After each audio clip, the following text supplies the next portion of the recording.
Hi there mga kapatid, it's another day again and it's a new topic. Welcome to my channel. But before that,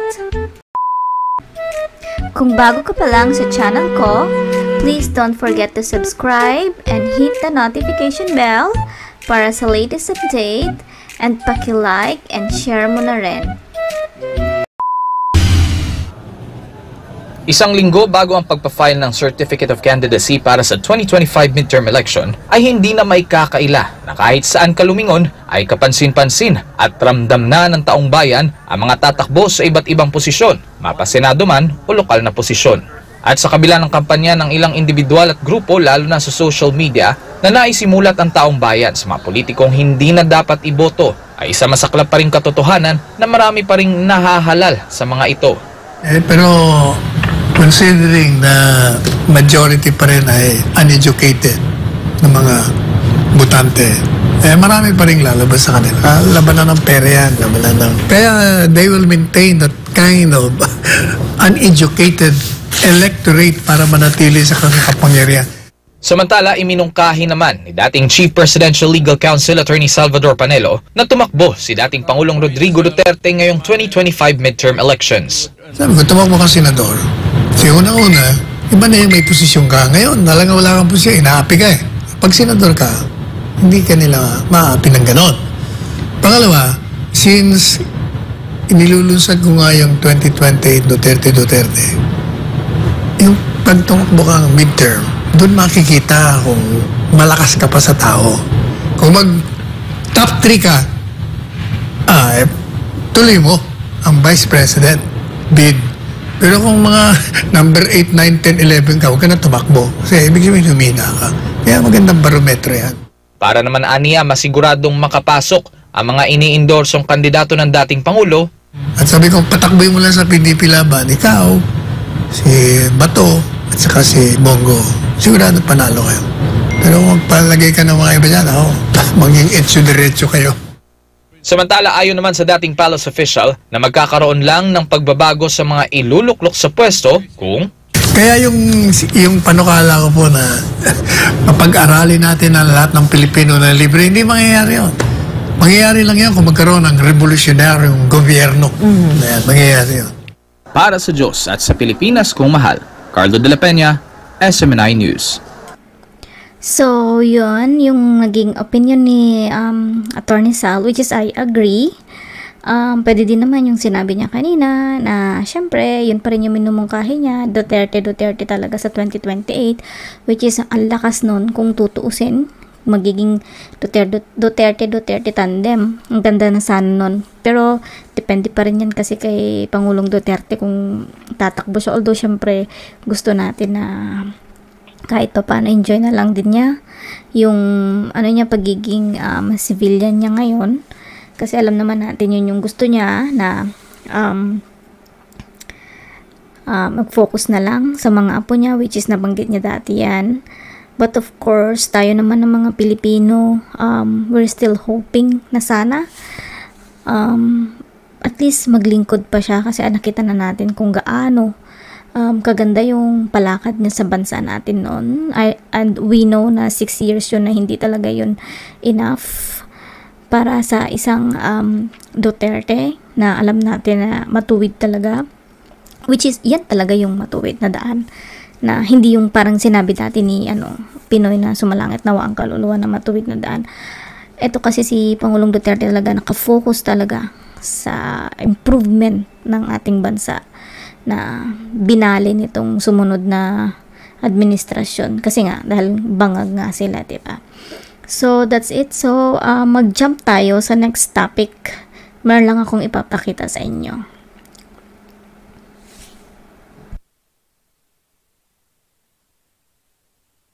Ng National Youth Commission sa Kingdom of Jesus Christ Headquarters sa Davao City.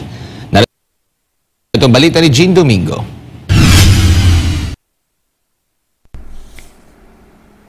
So, ito pala guys, yung next, hindi naman tatakal, ipapakita ko lang, flash ko lang sa inyo, yung pagdalaw ni Greco Belica, doon sa KOJC recently. And then, part of it, papakita ko sa inyo yung mga naging statement ng mga taga KOJC para i-debunk natin yung naging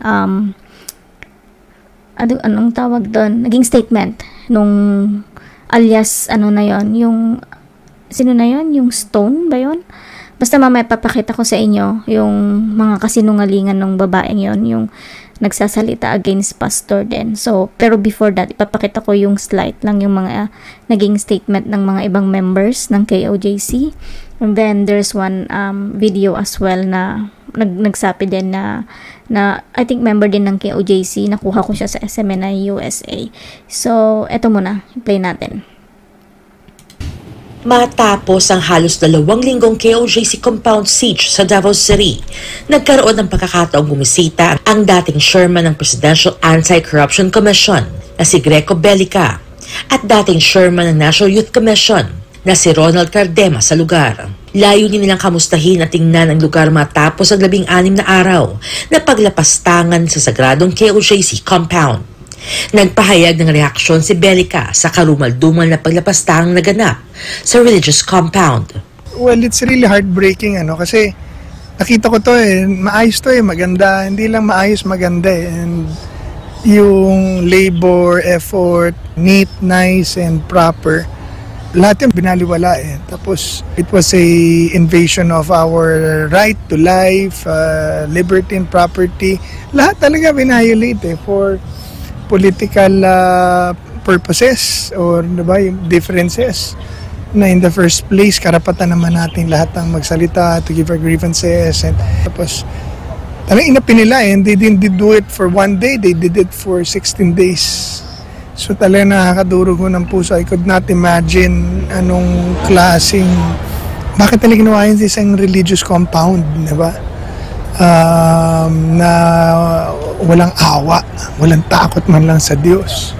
Samantala, nagpaabot din ng 2 ng mensahe para sa mga miyembro at misyonaryo ng KOJC, maging ang mga taga-suporta nito.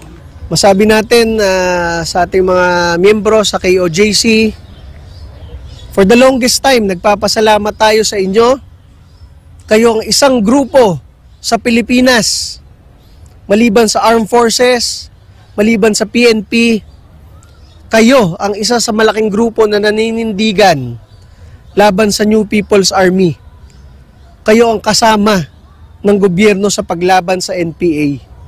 Kayo lang ang nakaintindi sa problema sa damdamin ng mga pulis at sundalo at mga Pilipino na napatayan ng NPA. Yung mga kasamahan ay napatayan. Kinover nyo sa SMNI, walang bayad.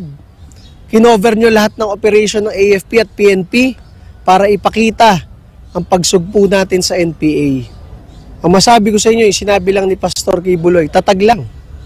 Tatag lang. Basta nagsasalita tayo, basta nagsasama-sama tayo, basta pinapakita natin yung ating damdamin para sa ating bansa, mananalo tayo. Hindi tayo papabayaan ng Diyos. Maraming salamat po. Thank you, sir. To our KOJC, brothers and sisters, mga kaibigan, ako po ay nakikiisa, nakikidalamhati sa inyo. Naririto ako to show my support and to see really what happened and assess what we can do na hindi na maulit ito sa kahit na sinong Pilipino. Nagpapasalamat ako sa tibay ng inyong loob na ipinakita, sa katapatan na ipinakita nyo sa inyong pananampalataya, sa katapatan pinakita nyo hindi lamang kay pastor, pero pati sa inyong organisasyon, simbahan at reliyon. You make us proud. Pinakita nyo ang tapang at lakas ng loob na at hinahon at the same time na kinakailangan na ating bansa para hindi pagwagian ng mga tao at mga grupo na gustong mag-abuso. Kumbaga, you took the punishment for the entire Philippines. Hindi naman, gaya na sinabi ko, hindi naman kayo politiko Diba, supporter lang kayo ng isang politiko na naniniwala kayo tama ang ginagawa. Pero kayo ang tinira dahil kayo yung supporter, kayo may media outfit, kayo ang maunlad.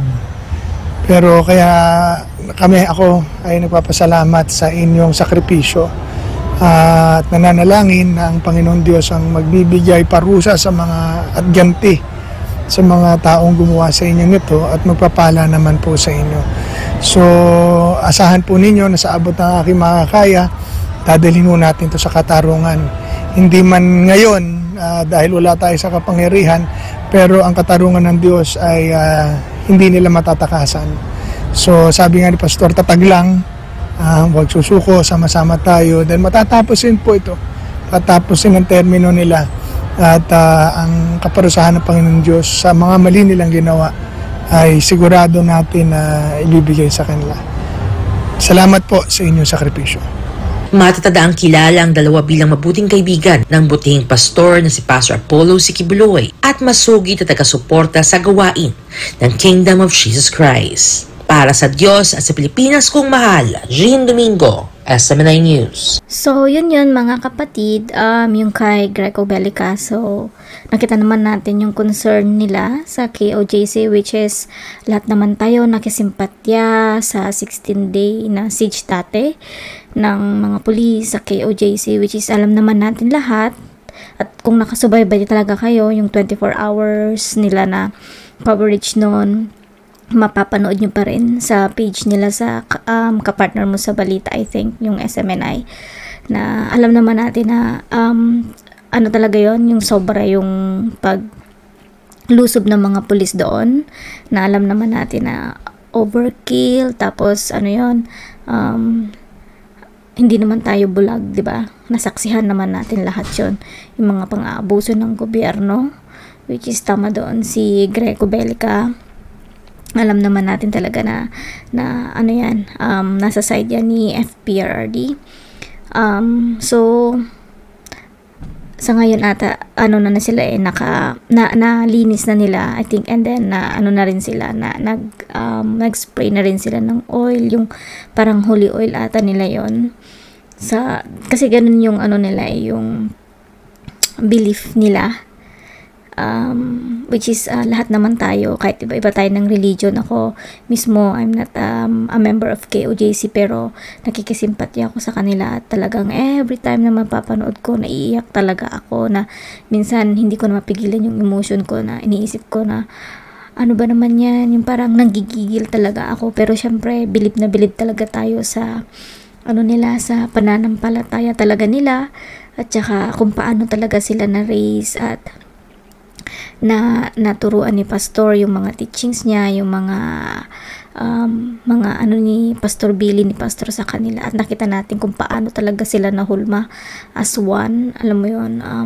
So talagang wala silang mga arma, sila pa nga itong nakaranas ng karahasan sa mga pulis, pero patuloy talaga silang lumaban, na which is from the bottom of my heart, talagang sobrang bilib ako sa kanila, sobrang bilib ako sa paniniwala nila at saka tiwala nila, at saka of course yung pag-raise ni Pastor sa kanila, makikita mo doon, mo talaga makikita how good Pastor Kibuloy is, kasi nakita mo yun na nag-reflect doon sa mga members ng KOJC. So, itong next topic natin, medyo nakakalungkot ito. Kasi isa to sa mga issue na hindi talaga na-address ng pamahalaan ni Bangag. So, panoorin natin ito, guys. Babalik po ang Pulso ng Bayan sa mga oras pong ito. Makakasama po natin nasa linya ng ating komunikasyon si Ginoong Jigs Magpantay, National President po ng Citizens Crime Watch. Sir, magandang umaga po. Welcome po sa programang Pulso ng Bayan ng SMNI. Jade at Admar po ang inyong makakasama. Ay, magandang umaga po sa inyo lahat, Jade at Admar. Po, Sir Jigs, alam po ninyo, marami tayong nakikita, lalo na dito sa social media, na maraming nawawala, no, ng mga kabataan, ng mga individual sa ngayon. Ito rin ho ba ay makukumpirma ninyo batay sa inyong monitoring? Opo, kung titignan po natin yung mga posts sa social media, marami pong bata ang sinasabing nawawala, and even adults. At it is quite alarming. Ito po mga bagay na ito na nangyayari po. Ang tingin po natin, nangyayari po ito noon pa at sa mga post mukhang marami po ang nangyayari, even before at sa mga panahon na ito. And ito po ay dapat ma-check at ma-verify, lalo na po ng ating kapulisan. Dapat po bigyan ito ng pansin ng ating mga kapulisan. Ang problema parang hindi po yata ito nila napapansin. Nakakalungkot po, iba yata lamang yung kanilang pinapansin. Yes, Sir Jigs. Sa tingin po ninyo, ano po yung pinaka-dahilan? Bakit po itong mga batang ito, lalo na mga nasa grade school pa, itong mga kabataang nakikita natin dito sa social media na nawawala isang araw, 24 oras na, at yung iba mag-iisang linggo na, hindi pa rin nakikita yung kanilang mga mahal sa buhay? Marami pong anggulo ang tinitingnan po natin kung totoo man po yan, dahil yung pong nababalita na mga nagbebenta po ng mga lamang loob, yung ginagamit po nila sa mga operasyon ng mga may sakit. And ang iba dito mukhang sindikato ang gumagalaw. Kaya nga sabi ko, kinakailangan po ito ay tingnan maigi ng ating po mga autoridad, pagkat marami po ang mga reports at very alarming talaga. So yun po, at ako po sa mga chapters natin nationwide, tayo po ay nagpakalat ng po tayo na every time na mayroong mga ganon sa kanilang lugar, i-check muna nila maigi at tingnan din, i-report po nila sa PNP, baka hindi na po nagre-report sa PNP. Opo, at ang isa din po sa mga nakakabahala, Sir Jigs, hindi ko alam kung namomonitor din po ba ninyo, naibabalita ba ito, naipapakita sa ibang mga media o sa karamihan po sa ating mga kasamahan sa media, lalo na alarming na itong mga nangyayari ngayon? Wala po, ang pinaasahan na lang po natin yung social media. Ang ibang mga media outlets mukhang hindi po rin ito napapansin, pagkat ang lagi na lang po nating nadidinig sa mga balita, sa mga issue, yung mga nangyayari, yung mga pangyayari ngayon na nakakalungkot, lalo na ngayon malapit na po yung eleksyon o filing po ng candidacy. Mukhang palagi po na lang nadidinig natin yung mga issue kay Goo, yung issue kay Pastor Kibuloy, at iba pang mga issue, pero itong mga ganito pong parang hindi po nababalita yata. Yun nga ang nakakalungkot, Sir Jigs. Pero sa tingin mo, batay sa monitoring po ninyo ngayon, Sir Jig, bukod po dito sa mga nawawala, yung bilang ng krimen po natin dito sa ating bansa, ito ba ay tumataas o stable lamang, bumababa? Ano po ba ang monitoring ng Citizens Crime Watch? Sa tingin po natin, tumataas. Tumataas po ang bilang po ng ating kriminalidad. But alam nyo naman, pagdating sa statistics, hindi po natin makuha yung tamang datos. Which is dapat, sino ba dapat ang magbibigay ng datos na ito, Sir Jigs, at magbigay alam sa lahat ng ating mga kababayan? Una-una po, responsibilidad po ng PNP na bigyan po tayo, i-report po sa atin kung ano po yung tamang statistics nitong mga kriminalidad na ito. Pero alam nyo naman, napakahirap po napakahirap na yung mga nangyayari ngayon kung minsan hindi po tayo nakakakuha talaga ng tamang statistics.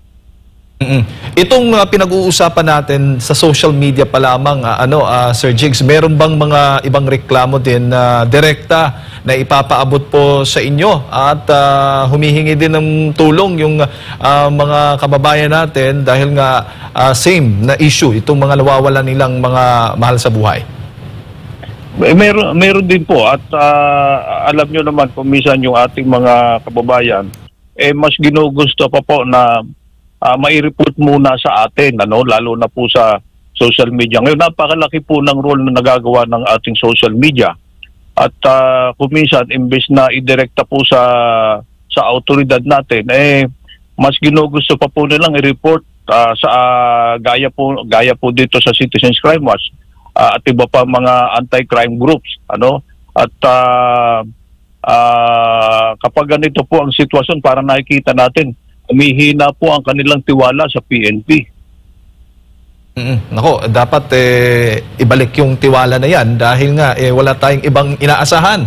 Lalo na't itong mga nawawala, mga malalapit talaga sa buhay ng mga pamilya o kung sino man na talagang social media na lamang ang inaasahan para umaasa silang makikita pa itong mga mahal nila sa buhay na nawawala sa ngayon. Sir Jigs, huli na lang bago ko ipasa kay partner Admar. Ang role ba ng PNP ngayon, nakikita po ninyo, may madali lang bang matawagan, madali lang bang mahingan ng tulong? Example, may isang pamilya na nawala nga, may nawalan nga ng anak. Ganon, missing yung kanilang anak. Madali lang ba ang proseso niyan, Sir Jigs, para po sa mga sa kaalaman na rin ng lahat ng ating mga kababayan kung bukod sa social media, yung paghingi ng tulong naman doon sa mga otoridad? Dapat po ang PNP kapag nakatanggap po na ganitong report, bigyan po nila ng pansin, bigyan po nila ng karampatang aksyon. Pero parang nakikita natin pag mga ganito mga report, hindi po nila gaanong nabibigyan ng pansin . Kaya nga nagre-resort sila na idaan po ito sa social media. Pag sa social media po nila pinadaan, lalo kung nababiral, at least nakakalampag po natin. So, pero pag yung pong mga report na alam nyo na, may kumisan, yung kanilang galaw kinakailangan merong punting sundot, yun, napakabibilis nila pag may mga involved na konsiderasyon. Pero pag mga ganito, parang ewan ko ba, kailangan po siguro kalampagin natin talaga ang PNP. At kami po ay naghahanda po kami actually ng isang sulat sa Philippine National Police para kunin po natin ang datos sa buong Pilipinas po, ilan ba ang nai-report sa kanila nawawala. At makikita po natin sa report na yan nila kung tayo po kanilang bibigyan ng datos, malalaman po natin kung sa buong Pilipinas ano ba talaga ang picture, ano ba talaga ang sitwasyon dito sa mga reports na nawawala. Ito ba pag nakarating sa kanila, na-verify ba nila kung totoo o hindi, ilan ba yung report na natanggap nila at ano po yung naging aksyon nila. So yun po ang inihahanda namin. Nag-usap po kami dito sa Citizens Crime Watch ng ating mga opisyales at yun po ang isa sa napagkasundo namin para ma-verify po once and for all kung ano ba talaga ito. Pagkat napakarami na po every time na mag-o-open tayo ng ating page, palaging may mga report na ganon. So siguro po by next week may ipadala na po natin yung sulat dahil may kinukuha na po tayong iba pa mga datos at aalamin po natin ito sa Philippine National Police. Bago lang si partner, huli na lang po Sir Jigs, yung Citizens Crime Watch, may direkta po kayong ugnayan doon sa PNP? I mean, bukod sa sulat po, pwede pa ninyong maibigay din yung mga pictures na kumakalat ngayon sa social media para siguro, dahil siguro busy yung PNP, magkaroon sila ng awareness na marami na palang nawawala itong mga missing na nakapost ngayon sa social media. Yun nga po sa mga chapters natin, pagka yun naman mga chapters natin sa ground, meron naman po silang koordinasyon sa Philippine National Police pagka tumutulong naman sila sa crime prevention at meron tayong mga miyembro na direktang naka-connect sa Philippine National Police sa mga istasyon. Yung po ang ating instruction na alamin nila kung yung mga nakapost na yun mga saan lugar, kung saan lugar po yan na i-post, itanong nila sa PNP kung may report silang ganon. Sir Jigs, magandang umaga, si Admar po ito, no? At kahit simple lang i-google mo lang yung kataga na missing, found dead Philippines, ang dami palang ganap nitong taong kasalukuyan na diniklarang nawawala, pagkatapos nadiscover na lang pero patay na. So nakakabahala ito considering ang edad na habang kayo nag-uusap kanina, chinecheck ko, nire-research ko, 10 taong gulang, 8 taong gulang, nawawala, nakita na lang na patay na, meron pang sa iba't ibang bahagi ito ng Pilipinas, tila same, nawawala, tapos na didiscover na lang na patay. Kumbaga, parang wala nang takot itong mga individual na ito sa otoridad o di kaya ay wala na silang takot na gumawa ng krimen, Sir Jigs? Yun nga po ang nakakaalarma eh. Pagkat kung may mga reports na doon na ganon, hindi natin nadidinig kung ano baga talaga at sa social media na lang natin nalalaman. So, yun ang dapat po nating ma-check at ang importante dito, ano bang ginagawa ng PNP na aksyon? Ano bang ginagawa nila upang mapigilan po ang ganitong mga pangyayari? Eh kung kaya nila mag-concentrate ng puwersa sa ibang mga bagay, abay dapat bigyan din nila ng pansin ito. So, napakarami pong mga nawawala na kinakailangan talaga malaman natin ano ba talaga nangyari, sino mga involved dito. At ang importante doon mayroon ba tayong ginawa sa mga ganitong kwan? Mayroon ba tayong nahabol ng mga tao o kaya kung sino man ang may mga kagagawa ng ganito? Pero ano bang sabi ng taong bayan? Naiiba na ba yung parang senaryo sa kasalukuyan? Tila ano na ba? Kumbaga lalabas ba sila ng tahanan, hindi na sila kampante dahil nga dito sa mga insidente na ito? Alam nyo po yung sinasabi natin na tiwala po sa kapulisan mukhang yun po ang may problema tayo. Yung tiwala po ng taong bayan sa ating po mga kapulisan. Alam naman natin marami pa mga pulis na talagang gumagawa naman ng mabuti at maganda naman ang serbisyo, pero kinakailangan siguro yung sa kabuuan ng PNP. Bakit ba nagkakaroon tayo ng problema? Bakit ba nawawalan ng tiwala sa PNP? Yung ba ito pinakamalaking problema pag ang taong bayan mawalan na talaga ng tiwala sa PNP. Ano na po, kanino na tayo lalapit? Lagi na lang ba sa social media? And siguro bilang panghuli na lang, Sir Jigs, ano na lang po yung dapat na gawin ng ating mga kababayan? Kasi narito na to kung talagang nagpapabaya ang pulisya pero hindi pa rin pwede na magpabaya yung ating mga kababayan. Ano po yung mas mainam na gawin upang maiwasan po itong mga ganitong insidente po? Sa atin po mga magulang, kinakailangan po tutukan po natin yung ating mga anak at wala pong ibang walang ibang magbibigay ng pangalaga sa ating mga anak. Tayo rin po mga magulang. So kinakailangan po talaga dahil may mga ganitong mga reports alagaan po nating maigi. Tingnan po natin ng maigi yung paglabas ng ating mga anak at huwag po nating pababayaan. Dahil ang unang-una pong dapat diyan talaga tayo, Pero siyempre, tinitingnan naman natin yung ating mga otoridad na inaasahan naman natin na nakabantay. So, alagaan po natin maigi yung ating mga anak at wala pong ibang tututok dito kundi tayo rin. Ayan. Sir Jigs, maraming salamat po sa inyong oras at sa pagbibigay po ng impormasyon ngayong umaga. Mabuhay po at ingat po kayo. Thank you po. Magandang umaga po sa inyo lahat. Ayan po si Ginoong Jigs Magpantay, ang National President po ng Citizens Crime Watch. So, yung next part, ito na yung sinasabi ko kanina na nagbigay ng statement, yung isa sa mga inaruga ni Pastor Kibuloy dito. Marami sila nagbigay ng statement sa mga previous days. Pwede nyo namang balikan doon sa channel ng SMNI, sa kapartner mo sa balita. Kukunin ko lang yung pinaka-latest. Ito ata yesterday. Ito yung si Stephanie, yung singer na si Stephanie na inaruga ni Pastor mula maliit sila. And then after that, ito na yung sequence, ipi-play ko yung statement din ng isa sa mga member din ng KOJC from the US. And then yun yung kasinungalingan nung Stone, yung Amanda Stone ba yun? Parang ganon. Mamaya papakita natin. So, panoorin muna natin ito.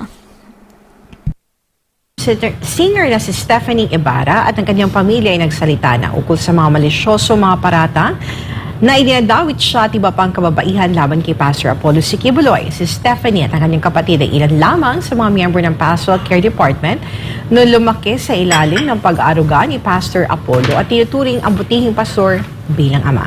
Narito ang aking balita. Ikuha nila amahan ako. Ikuha nila akong inahan.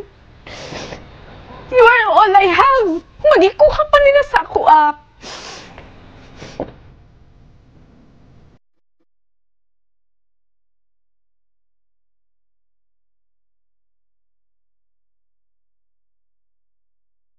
Ang Kingdom singer at miyembro ng Pastoral Care na si Stephanie Ibarra ay isa sa mga inaruga ni Pastor Apollo Siquibuloy mula sa pagkabata sa loob ng ministeryo ng Kingdom of Jesus Christ. Kung kaya't, ganun na lamang ang sakit na naramdaman nito dahil sa hindi patas na pagpapairan ng batas at sa samot-saring aligasyon na ipinupukol sa butihing pastor na siyang nagsilbitong ama mula nang siya ay 2 taong gulang pa lamang. Kasama ang kanyang ina na si Elizabeth at nakatatid ng kapatid na si Ruth, matapang nilang sinagot at pinasinungalingan ng ilan sa mga malisyosong aligasyon at dumi at pilit na ipinapahid kay Pastor Apollo.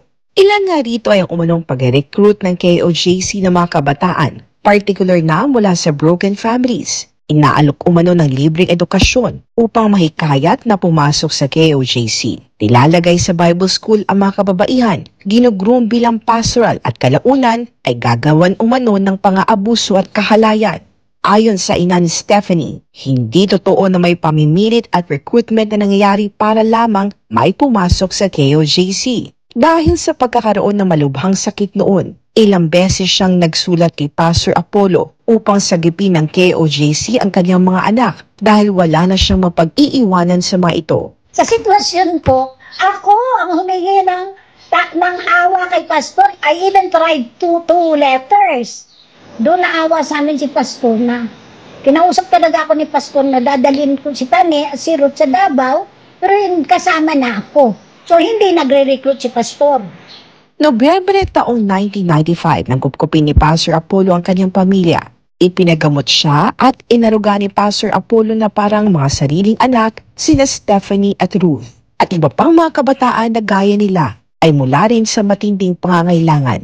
Samantala, ibinunyag rin ng mag-iina na makailang beses din muntik pa uwiin dahil sa pagiging satil at sa katigasan ng ulo. Patunay lamang na walang exemption sa KOJC pagdating sa disiplina, lalo na pagdating sa kasalanan ng imoralidad.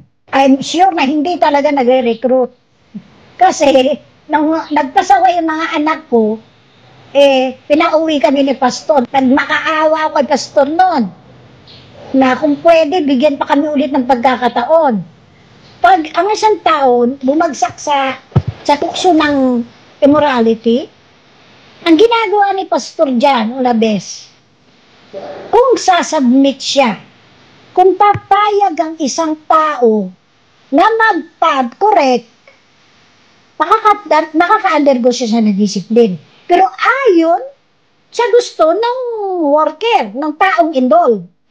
Kung ayaw naman niya, he is free to go. I've done so many things that I cannot be proud of here in the kingdom. I myself, kinausap talaga ako na kung if I cannot live up to the standard, no, the spiritual life here in the kingdom, then I might as well try to live my life outside of the kingdom. Ganun. Kasi hindi talaga pwede dito yan. Hindi pwede yung mga gawain ng mga kalaswaan sa kingdom nation. Ngunit sa kabila ng pagtutuwid at disiplina, pinili nila na manatili sa loob ng bansang kaharian, taliwas sa mga ipinupukol sa paratang kinakawawa ang mga missionary worker at walang kalayaan na umalis. Well, we are together here in the kingdom and nobody needs help for us to go out of the kingdom. If we wish to go out, we are free to go out anytime. Ang lalaki kaya ng gate namin dito. At saka may HRD dito, katulad ng nasabi ko earlier, we have our freedom of choice here. We are free. Anybody from the outside is free to fill up a form and become a full-time miracle worker. And anybody also is free to leave the kingdom as easy as they went in.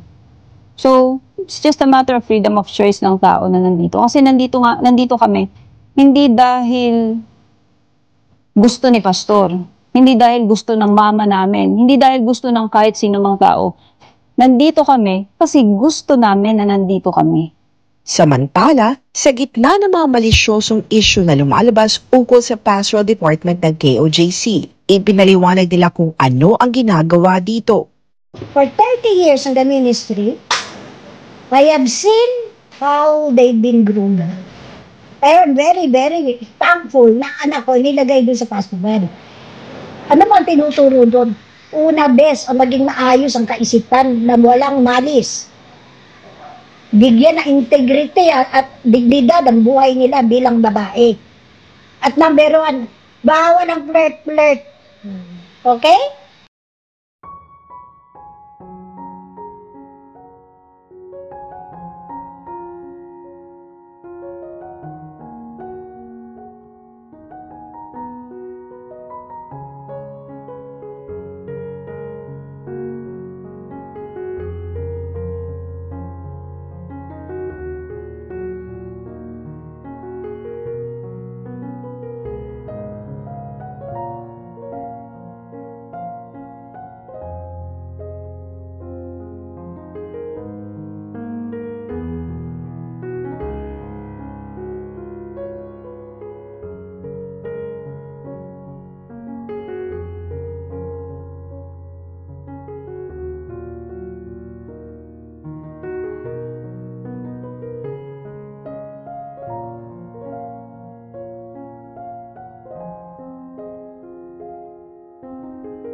Ma, kaning mga tao naging honest sa imo ha.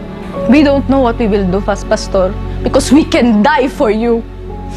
Tungod kay nga anak ka, kaya nimong ihala ng imong kinabuhi para sa kaluwasan sa isa. Ing anak ka kamaayo, and now these people, ing ana ilang paghugaw sa imong pangalan. They accuse you many things na sila man mismo nagabuhat ana. Ang ako lang ginahunamhin mo ko spiritual, and this is all kanitanan mahuman rapod ni, and one day mag-uban-uban ta. Mauna ako ginatuuhan. Kabalo ko na dili pasagdan sa amahan ang gingharian, dili pasagdan ang anak. Para sa Diyos at Pilipinas kumahal, eto si Hannah Jane Sancho, SM9 News. Alright, Attorney Sal, yan po yung aking balita. At yung mga napanood nyo po, mga kababayan, ay sina Stephanie, Ruth, at ang kanilang ina na si Elizabeth. Attorney Sal, gaya na nakwento ko sa Attorney Sal, I saw them grow up in the kingdom. Bata pa lang ako, nakikita ko na sila nung lumalaki sa kingdom. Kahit ako, Attorney Sal, yung nanay ko, Attorney Sal, kaya siya naging bahagi ng kingdom during sa early part. Hindi pa ganito kayaman ng kingdom, Attorney Sal. Simple, nasa white gym pa lang nagpe-preach si Pastor. Ang first impression ng nanay ko kay Pastor is ibang klaseng tao si Pastor eh. When you meet him, very humble. And iba siya sa ibang mga lalaki. Kasi sa Bisaya, Attorney Sal, na para sa kanya, sabi ng nanay ko, first impression niya, hindi hilas si Pastor. Hindi ko mahanap yung tamang Tagalog word for hilas, Attorney Sal. And sa Bisaya, anong... Hilas is Bisaya eh. Hilas? Oo. Wala yung hilas ba? Ibig sabihin, ano na Tagalog yung hilas? Hindi ko mahanap yung tamang word for Tagalog, no? And he is really a holy man. Yun yung impression ng nanay ko. At while growing up, Attorney Sal, kami mga bata sa kingdom, we see Pastor as a father talaga. His concern, his love, his affection para sa mga bata. Yun ang ginibigyan ng mali siya, Attorney Sal, ng mga naninira kay Pastor, lalo na sa social media. At isa, si Ruth and Stephanie. Lalo na si Stephanie, kasi lagi nakikita sa TV kasi singer siya, Attorney Sal. And because of Pastor's discipline, Attorney Sal, di ba sabi ng nanay niya na dahil naging sutil yung mga anak niya, to the point na sinabihan talaga sila ni Pastor na umalis sa kingdom, pero nagmakaawa sila. And they submitted, no, na sumailalim for disciplinary action para magbago. And Attorney Sal, dumaan sa maraming disiplina si Stephanie sa kingdom, Attorney Sal. Pero lahat naman kasi na dumadaan ng disiplina, nasa Biblia naman yun, Attorney Sal. Discipline is a form of love. The way you love your children, Attorney Sal, you will discipline them para masigurado mo sila na yung future nila, hindi sila magkakamali, di ba? Iba palagi kong sinasabi, love includes the correction of the wrong. Otherwise, kung hindi mo love yan, papabaya mo mapariwara ang buhay niya. Tsaka alam mo, napanood ko yung ito ang dahilan kung bakit ginagamit siya. Napanood ko yung statement niya eh. At yung mga salbahe, mga malisyoso, kinuha yung kanyang payag. Yung isang payag kasi doon, talaga kung maruming isip mo, iba, sabi niya kasi, nagsakripisyo niya, binigay niya lahat.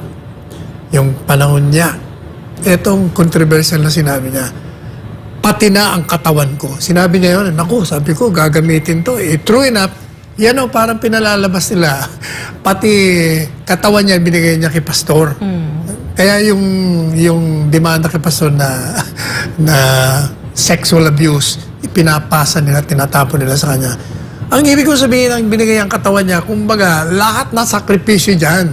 Yung paghihirap, trabaho, pagpuyat, yun ang ibig sabihin, hindi yung binigay yung katawan sexually, kayo talaga. Sa amin, when we offer our life and our bodies, di ba na sa Bible yan, yung offering your life, your soul, your body as a living sacrifice, it includes your talent, your strength, your skills, no? Or your physical resources, Attorney Sal. Hindi naman kasi ganun ang iniisip namin sa Kingdom, Attorney Sal, and all the female na mga missionaries. Gaya ng sinabi mo, sa Bible kasi, Attorney Sal, to the pure, all things are pure. And to the impure, all things are impure. So, kami, malinis sa pag-iisip namin because pure and spiritual kami. And hindi namin kasalanan na madumi ang isipan nyo ang mga nag-iisip na masama because their minds are not pure, Attorney Sal. And that's biblical. Actually, yun talaga. Yun ang, kasi, ang nakalagay dun sa mga komentaryo sa kanya habang nagsasalita, inamin na! Inamin na! Kasi nga inamin daw na binigay ang mga katawan nila. Yun eh. So, well, it's not enough basis sa court, Attorney Sal, para sabihin mo, Attorney Sal, na there is a sexual abuse or any form of abuse na ganyan sa kingdom. Anyway, nasa court din naman na yan at makikita natin.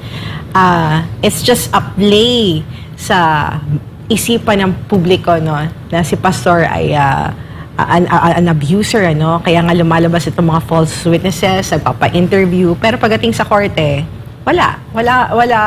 Confident kami na innocent si Pastor dahil pagdating sa korte, hindi makakatayo itong mga testimony kahit ilang beses pa sila magpa-interview sa lahat ng media entity.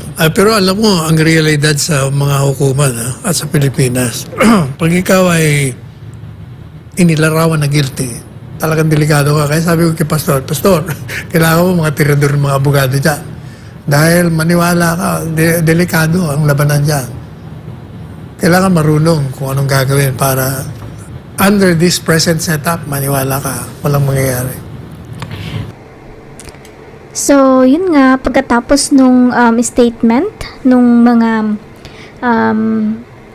nasa KOJC, yung sa Kingdom Ministry, na yun nga, pinasisinungalingan nila yung mga paratang kay Pastor, which is, syempre sila yung nakaranas or naka-experience ng kabutihang loob ni Pastor. So, ako talaga naniniwala ako sa mga statement nila at hindi ako talaga naniniwala sa mga false na witnesses.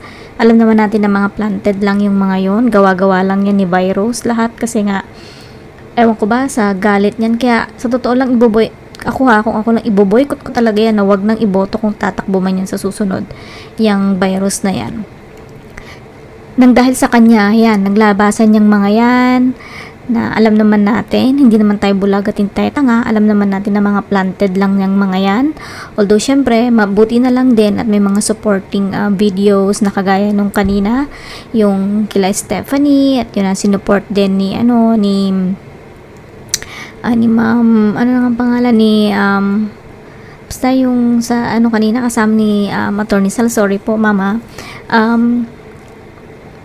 yung pagkakadiscuss niya or yung talagang personal encounter niya or personal experience niya with Pastor, na sinabi nga niya na yung kung ano ba talaga si Pastor, kung gaano ba kabuti si Pastor. So yun nga, makikita mo naman sa lahat ng members ng KOJC, makikita mo naman sa attitude nila kung gaano sila kasi kadisiplinado. Oh, sorry, naalala ko na si Ma'am Hana. Yun na kasama kanina ni Attorney Sal. So, another video, papakita natin. Ito naman, KOJC from USA. May interview siya. So, i-adjust ko lang. Just give me one quick sec. Tapos, i-play ko lang. And then, after that, yun, pakita natin yung babaeng sinungaling mamaya pagkatapos neto. Saglit lang, ha. Tignan natin yung sound. Just 1 second. Okay, there you go. So before I met the appointed son, I can say that I was not a very good person, to be honest with you. I was involved with divorce. After that, involved with drugs, gangs, lots of different things that you wouldn't want to be involved with if you were. Parang mahina siya, no, guys. Saglit lang. O, naka-full na siya. Hopefully marinig niyo siya. Pero ito, medyo mahina lang yung voice. Pasensya na, ha. Isa na lang natin. Pero pwede naman siyang ulitin doon sa page, sa Facebook ng SMNA USA. Bali, kinover ko lang. So, ito guys. Panoorin na. If you had a normal life. But me, I lost my father at a young age. So, I was able to make my own choices. Unfortunately, I made a lot of the wrong choices in my life.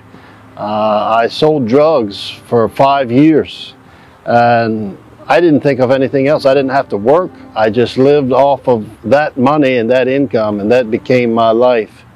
Until one day, when I heard Pastor's storyline of salvation from the beginning until the end of what we are in right now, that's what has changed my life, because there's no other message that is coming from any religion or any denomination that is like the message of the appointed son, Pastor Apollo C. Quiboloy.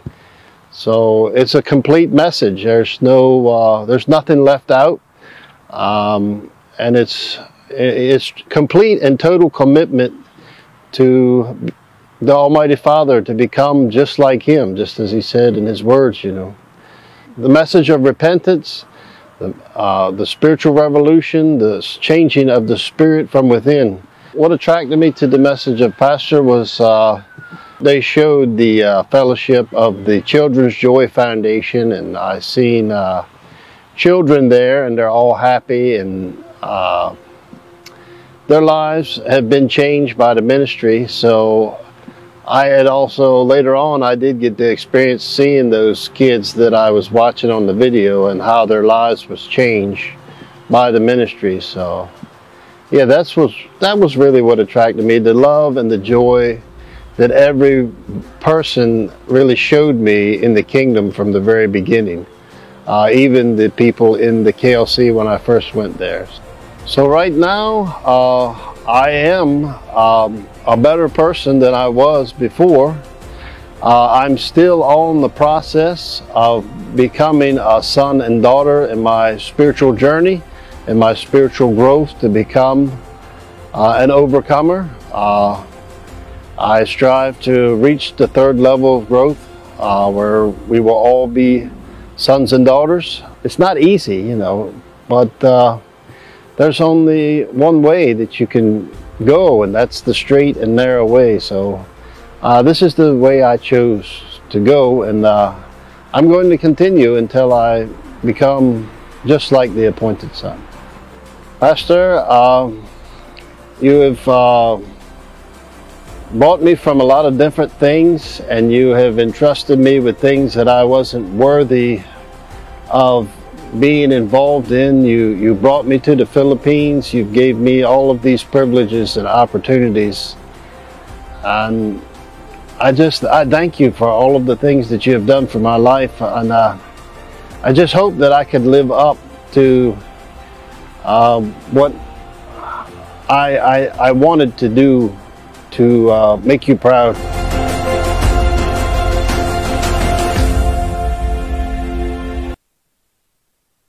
So, yun guys, meron lang ako nabasang comment dyan sa video na yan, dito sa baba, babasahin ko na lang. So, I think this is a member of, one of the members of KOJC, sinabi niya dito, truly, nothing is impossible to the Almighty Father. If He can turn water into wine, He can also change us if we decided to offer our life to Him. Very very touching, and which is true. May mga iba man tayong paniniwala, pero we all believe in one creator. So yun, and sa mga members ng KOJC, talagang they look up to Pastor, and as we can see naman, bulag na lang talaga yung hindi makakakita, or yung iba choice na nilang hindi makita. So pero ang totoo, nakikita naman natin how is Pastor, kung gaano siya kabuting tao, kung gaano kadami yung mga taong natulungan niya at napabago niya. So eto naman, etong susunod kong video, eto yung sinasabi ko sa inyo na kasinungalingan nung sinasabi nilang Amanda Stone. Kukunin ko siya sa page ni Sir J. Just 1 second. So, eto siya guys, yung pinost ni Sir J 8 hours ago, yung Arlene Stone versus Arlene Stone. Eto, galing siya sa page or Facebook ata, na account din nitong Wise Walker. Hindi ko alam kung sino to, pero I think meron din siyang YouTube account. Pwede nyo naman din i-search. Tapos nilagay niya kasi dito, pero January 12 pa to, na parang sinabi niya dito na Arlene versus Stone. So, unveiling the contradictions, I think, kasi yung parang siguro to parang nagbigay siya ng statement in 2 different scenario, or in 2 different days siguro, parang ganon. Basta kasi contradicting yung mga yung mga statements niya. Sarili din niya ang kinukontra niya, kumbaga, parang ganon. Parang dinideceive din niya, pinagluloko lang din niya yung sarili niya. Or siguro kasi ganito yan ang taong nagsisinungaling minsan, malalaman mo na nagsisinungaling yan or nagpa-fabricate lang siya ng stories pag hindi nagtatagpi-tagpi yung mga pinagsasabi niya, or for example, ganito, tinanong mo siya ngayon, ganito yung statement niya, and then maybe a week after or 2 weeks later, tatanungin mo siya, iba na ulit yung statement niya, kasi nga, hindi niya maalala yun, most especially, kung hindi naman niya na-experience, or hindi, kumbaga, ginawa lang niya, gumawa lang siya ng kwento, ganun lang kasimple. Alam mo na nagsisinungaling siya, kaya nga 'di ba sa court minsan paulit-ulit nilang tinatanong, paulit-ulit. Kasi nga doon nila nalalaman kung yung statement mo totoo ba o gawa-gawa mo lang. Kasi sa totoo lang, madali lang naman gumawa ng kwento, 'di ba? Pero the mere fact na paiba-iba yung statement mo, doon pa lang sa pool, alam na talaga na nagsisinungaling ka. Kagaya neto, alam mo talaga na parang hindi na talaga parang ginawa lang niya talaga yan. Yung kwento na yan, kung ano man yung other side or yung side of the story, yung part niya, na which is obvious naman na gawa-gawa lang niya lahat. Siguro, itong tao na to, itong Arlene na ito, may sama ng loob kay pastor or sa KOJC mismo, kaya siya nagkakaganyan, fabricate siya ng mga stories, or hindi ko rin kasi alam hindi ko pa talaga siya nare-research kung ano yung regarding dito sa babae na to, na which is parang ang idea ko lang na parang narinig ko before is dati siyang member dyan, maybe either pinatalasik siya or what, hindi natin alam, hindi ko alam personally, hindi naman ako nagmamarunong. Nakita ko lang kasi dyan, nagbo-browse ako kanina kay Sir J, yung regarding dyan, though napanood ko na to sa isang vlog ni Dan Chan, pero parang short clip lang kasi to, tas nagka-interest din ako, binasa ko kanina. So eto, pagmasdan yung mabuti guys, makikita niyo talaga dito, very obvious yung mga niya, yung mga pagsisinungaling niya. Tignan natin.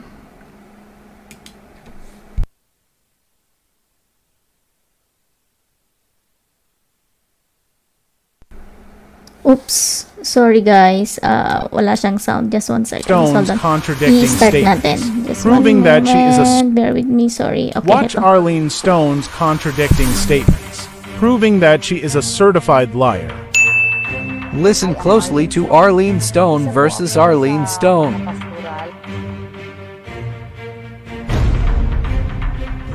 They are the one making a decision who you're going to marry with. Ganon ang process doon. You don't have freedom to make a decision even to find your spouse. Kasi si Sister nagpaalam na aasawahin niya itong anak ng Canada, si Jay. So guys, I'm sorry, no? Kaya hindi kami tinuturuan, hindi kami pinapaaral doon. O nakatapos itong dalawa na lawyer dyan sa Pilipinas, sa Ateneo. May pinaaral naman pala sa Ateneo pa. Pero wala po akong naging boyfriend doon nung ako ay isang worker. Yes, nagkaroon ako ng relationship. Many relationship, multiple relationship. Is that wrong?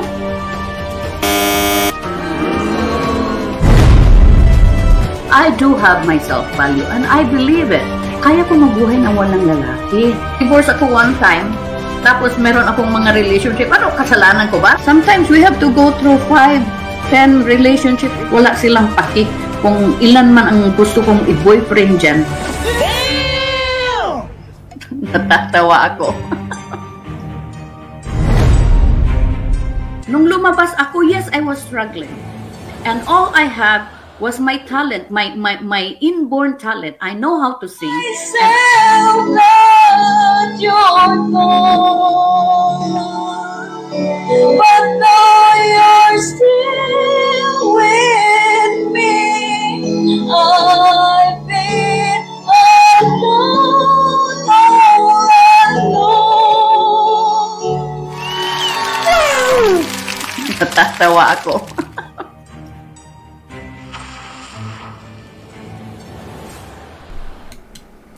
So, yun guys. Sa totoo lang ako yung natatawa sa kanya. Para siyang ewan ko kung paano ko siya i-describe. Para siyang merong saltik. Ewan ko lang, parang para sa akin, since nasa medical field ako, ewan ko lang, parang yan yung parang observation ko sa kanya. Tapos sabi niya natatawa daw siya. Hindi ba tayong natatawa sa mga pinagsasabi niya na alam naman natin na na invento lang lahat, pero alam mo yon, parang tuwang-tuwa pa siya sa mga pinagagagawa niya, which is sa totoo lang hindi naman dapat nakakatawa kasi sumisira siya ng buhay ng isang pastor na alam natin butihing pastor, tapos ginagawa niya yan for what? For money? Well, hindi na tayo magtataka kung ganun. Tsaka nakalagay nga dito, natawa ako dito sa hashtag, nakalagay dito liar since birth. Siguro may mga iba pa to na history na hindi natin alam, where talaga sigurong ugali na niyang magganyan, maggawa-gawa ng mga kwento-kwento. So hindi rin natin alam. Ang ano lang dito, ang malinaw lang dito, isa ito sa mga bayaran ni Virus. Siguro, doon hindi naman siya nag-appear ata doon sa hearing kasi hindi ko naman yan siya pinapanood. Kahit nga yung hindi ko alam kung siya din yung nakatakip ang muka. I don't know. Hindi ko talaga kasi pinanood yun dahil nakakairita eh. Alam mo talaga na planted siya, nagawa-gawa lang siya. Minsan hindi ko na kasi pinag-aaksayan ng panahon yung mga bagay-bagay na ganun eh. Though lagi siyang dumadaan sa wall ko, sa feed ko, pero browse lang, ganun lang. So yun yung part ng sa KOJC na alam naman natin na na puro lang kasinungalingan yan, mga ginagawa ng mga false witness na yan para lang sa pera. Tsaka hindi rin natin alam kung ano pang mga ibang intensyon nila, bakit nila ginagawa yan. But for sure, number one dyan is money, na mga nagpapagamit sila sa mga kalukuhan ng gobyerno, which is dapat sana to pagka napatunayan talaga, natapos na yung case ni Pastor, dapat ito sa mga taong gumago sa KOJC, lahat ng tao na involved para sirain si Pastor tsaka ang KOJC, dapat maparusahan din eh. Dapat may counter din tayo dito sa mga to eh. Well, siguro ang pinaka pwede natin gawin is yung hindi natin iboto lahat ng mga kaalyado ng mga yung mga makakaliwang grupo na yan, lalong-lalo na yan si Virus na yan. Talagang kung ako iboboykot ko talaga na wala talagang magboboto dyan kung sakaling tatakbo or kahit ano pang takbuhan yan, kahit hindi siguro senator, dahil wala naman siyang kwentang tao. So yun guys, so yung last part magiging light naman, ipapakita lang natin yung naging matawag dito, yung sa sharing ng mga banatero. So balikan ko lang yung video kanina, just 1 second. So, eto guys, yung last part, ipapakita natin yung naging, ano bang tawag nito? Yung namigay sila Boss Dada, yung mga banateros. Si Boss Dada, si Master Judea, si Coach Oli, si Banat ba? Hindi ko sure kung nandun si Jay, pero yun, yung parang nagbigay sila ng tulong, yung mga banateros. So, let us watch this before we end our video for today. Maging naman tayo light, kasi parang tayo masyado doon sa mga napanood natin. Yung part doon na gigigil talaga ako. Dalawang part doon na medyo na-irita ako, yung sa mga batang nawawala. Yun, yung number 1, na hindi na-aksyonan ng gobyerno dahil ng concentration nila, yung pagbubulsalan ng pera, yung mga walang kwentang mga hiring-hiring na yan, na nagsasayang sila ng tax, and then yan, yung pagpupulburon nila, yung mga bangag na yan. So, maging light naman tayo before we end our video. Let us watch this. Very proud talaga ako sa mga banateros. Talagang may puso talaga sila. So, heto na, panoorin natin. Samantala, break muna sa usaping politika dahil nagbigay tulong ang mga banateros sa ilang residente sa Maynila na iniinda ang patuloy na pagtaas naman ng mga bilihin. Daratong balita ni Jason Rubrico.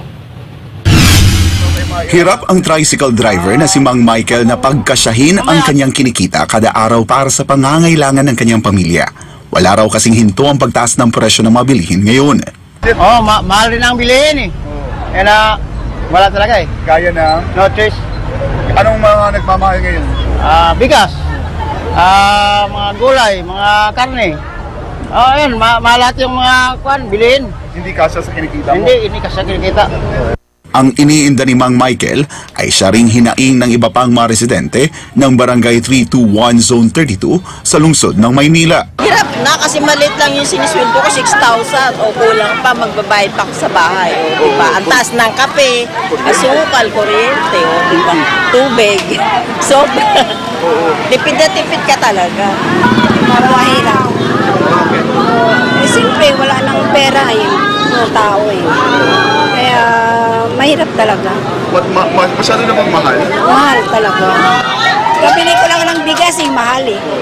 Kaya naman answered prayer nga raw nang makatanggap sila ng balita na mabibiyayaan sila ng grocery items nitong araw ng Lunes. Ramdam ang hirap na dinaranas ng ating mga kababayan, isang community outreach program ang isinagawa ng mga banateros, katuwang ang Mandaluyong Royal Skyline Eagles Club.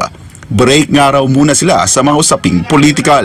So habang tayo po ay nagpapahinga dahil tayo po ay naka-season break, tayo po muna ay magbibigay ng serbisyo sa community. So ang Banateros, ang SMNI ay hindi lamang po kami ay nasa kokomento ng politika, kami po ay tulad ng nahawa po kami kay Pastor Kibuloy, ang KOJC, na magbigay ng serbisyo sa ating society. Hindi lang tayo basta banat lang ng banat sa gobyerno. Kailangan magpakita rin tayo ng initiative na makatulong din tayo sa kapwa natin. Hindi naman kailangang malaki, maliit o malaki, ano lang naman yan. Isa pa rin naman ang ang paningin ng taas tungkol yan.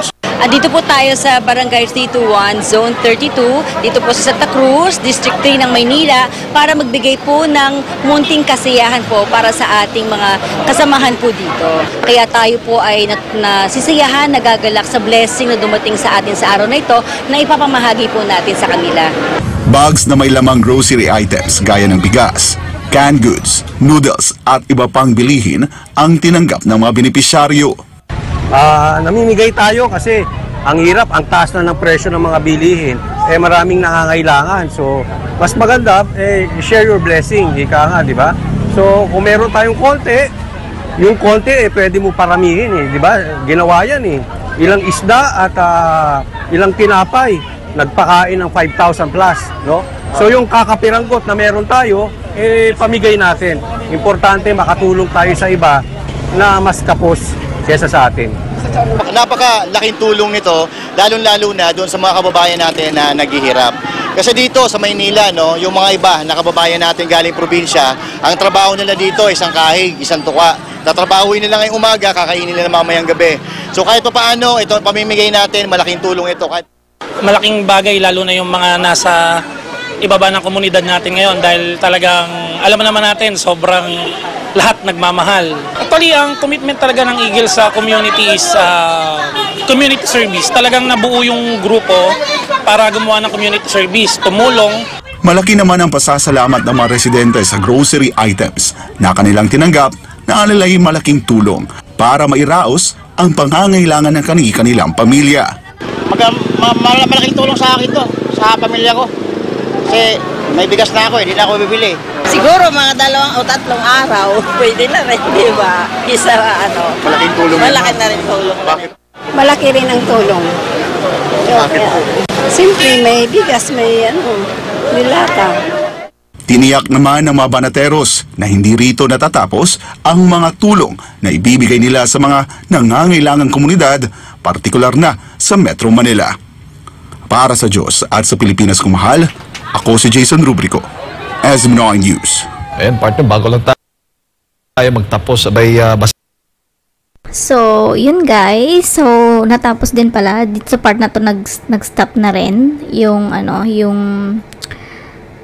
balita nila sa Pulso ng Bayan. So, andun din pala si Miss Mocha. Wala yata si Jay. Kasi parang kanina na napanood ko si Boss Dada, sabi niya, nagko-construction daw yata siya or I'm not sure. Pero, anyway, nakita niya naman natin yung puso ng Banateros. Alam naman natin na matulungin sila. So, yung mga iba dyan na bumabati ko sa kanila, kayo ba? May mga ganun din ba kayo na mga pinagagawa sa buhay nyo? Tumutulong din ba kayo? Tignan nyo ang mga Banatero. Sinasabi ng iba na puro sila palamura, ganyan. Ano naman ngayon? Pero at least sila, tumutulong sila, 'di ba? Yung iba diyan ngawa lang ng wala namang gawa, 'di ba? Like yung diyan, yung latest diyan na ngangawa ng ngawa na akla, 'di ba? Puro lang siya batikos, ganyan. Puro lang siya salita, parinig, ganyan. Wala naman siyang ginagawa para makatulong, pero I don't know, siguro meron din naman, hindi na natin siguro kailangang makita, or siguro hindi rin niya pinapublish, I don't know. Pero kung meron, thank you, at least, 'di ba? Pero yung mga banat niya kasi minsan sa mga banateros, alam natin na wala naman na sa wisyo, alam mo yun, na hindi ko alam kung anong pinaglalaban niya. Pero dati nga lagi ko siyang binibisita ko lagi yung page niya, pero parang yun nga, nainis lang ako kasi ginawa niya sa banateros ito na hindi naman niya kilala. Ako personally, hindi ko naman din kilala mga banateros, pero from the time na nag-start akong nanonood sa kanila, alam ko kung gaano yung puso nila. And yun nga, tignan mo yung sacrifice din nila sa KOJC, at saka yung mga ganyan, yung mga pagtulong sa kapwa. Alam naman natin na na talagang may puso talaga sila sa mga mahihirap. Kulang na nga lang talaga para na silang mga tawag nito, mga politicians na nangangampanya. Pero for sure hindi naman sila tatakbo. But for si Mocha, sayang sana vice mayor na lang tinakbuhan niya, pero that's okay. That's a good start na rin, at alam din naman natin na even before pa si Mocha tumutulong na talaga. So yeah, that's for today mga kapatid, and till next video again, thank you so much, bye bye. So that's the end. Thank you for watching. Please don't forget to subscribe, News ko po RD. Please like and share, and don't forget to hit the notification bell. Thank you.